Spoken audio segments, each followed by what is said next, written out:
Assalamualaikum warahmatullahi wabarakatuh. Perkenalkan, nama saya Taufikur Rahman, NIM E 2019-3144. Saya dari kelompok 8 kewirausahaan.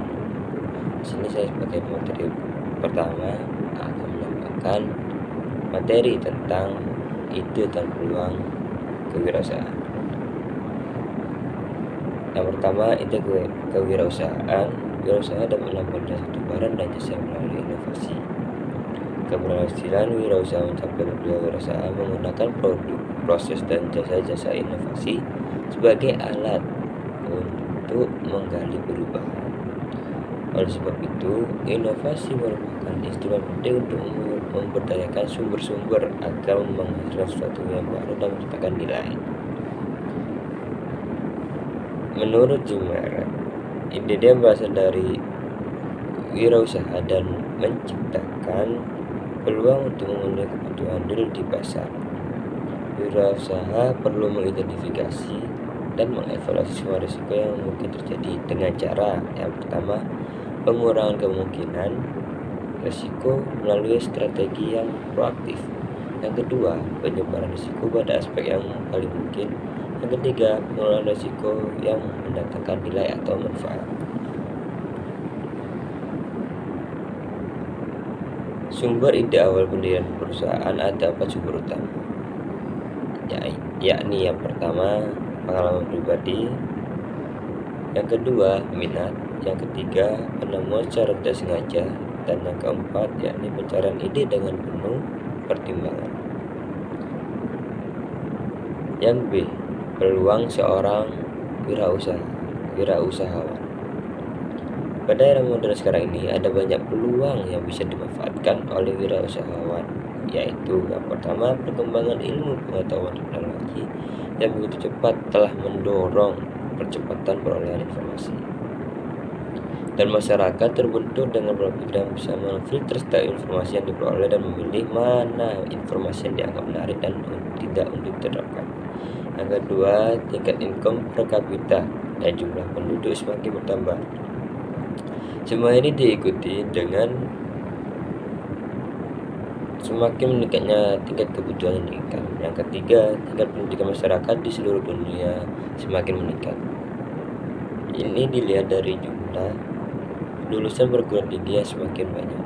Yang keempat, peran wirausahawan. Dengan kemampuannya membuka usaha maka memungkinkan terbukanya lapangan pekerjaan sehingga angka pengangguran akan menurun dan ini otomatis bisa mengurangi beban negara. Sekian dari saya, kurang lebihnya mohon maaf. Assalamualaikum warahmatullahi wabarakatuh. Assalamualaikum warahmatullahi wabarakatuh. Perkenalkan, nama saya Faina Nurul Masuna, NIM E 2019-120. Di sini saya sebagai pemateri kedua dari kelompok 8 akan menjelaskan tentang langkah menuju keberhasilan usaha dan faktor-faktor pendorong keberhasilan kewirausahaan. Baik, yang pertama saya akan menjelaskan tentang langkah menuju keberhasilan usaha. Untuk mencapai keberhasilan usaha terdapat beberapa karakteristik yang dibutuhkan. Untuk menjadi wirausahawan yang sukses, hal utama yang perlu dimiliki yaitu tujuan atau visi bisnis yang jelas. Kemudian ada kemauan dan keberanian untuk menghadapi risiko, baik waktu maupun uang. Apabila sudah memiliki kesiapan dalam menghadapi risiko, langkah berikutnya adalah membuat perencanaan usaha, mengorganisasikan dan menjalankannya. Agar usahanya berhasil, selain harus bekerja keras sesuai dengan urgensinya, wirausaha harus mampu mengembangkan hubungan baik dengan mitra usahanya maupun dengan semua pihak terkait dengan kepentingan perusahaan. Dan pada puncaknya, seorang wirausahawan harus memiliki tanggung jawab terhadap kesuksesan maupun kegagalan bisnisnya. Baik, selanjutnya yaitu faktor-faktor pendorong keberhasilan kewirausahaan. Keberhasilan dalam kewirausahaan ditentukan oleh 3 faktor, yaitu sebagai berikut. Yang pertama, kemampuan dan kemauan.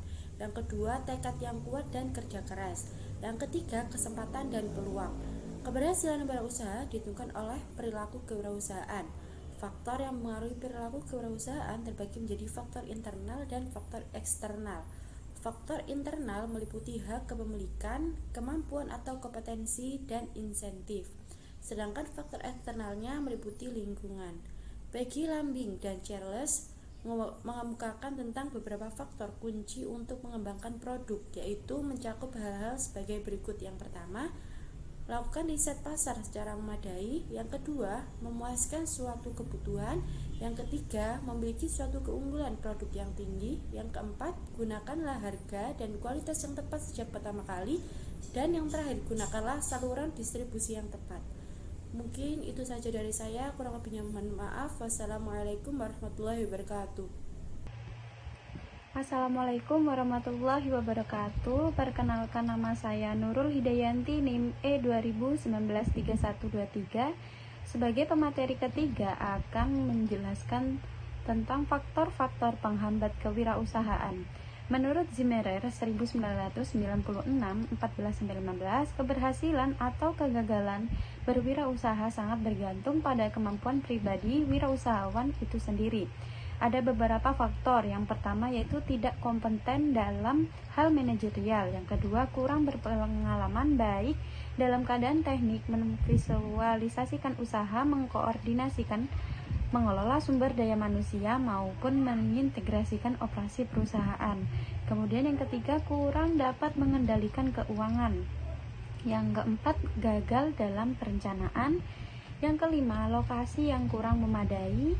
Dan yang keenam, kurangnya pengawasan peralatan. Yang ketujuh, sikap yang kurang sungguh-sungguh dalam berusaha. Yang terakhir, penghambatnya yaitu ketidakmampuan dalam melakukan peralihan atau transisi kewirausahaan. Kemudian Zimmer mengemukakan beberapa potensi yang membuat seorang mundur dari usahanya, yaitu pendapatan yang tidak menentu, kerugian akibat hilangnya modal investasi, kemudian perlu kerja keras dan waktu yang lama. Yang keempat yaitu kualitas kehidupan yang tetap rendah meskipun usahanya tetap telah berhasil. Kemudian terakhir, keuntungan dan kerugian kewirausahaan. Keuntungan kewirausahaan yang pertama, otonomi. Yang kedua, tantangan awal dan perasaan menjadi motif berprestasi, kontrol finansial. Kemudian kerugian kewirausahaan, pengorbanan personal, beban tanggung jawab, kecilnya margen keuntungan, dan besarnya kemungkinan gagal. Mungkin itu saja yang bisa saya sampaikan, kurang lebihnya mohon maaf. Wassalamualaikum warahmatullahi wabarakatuh.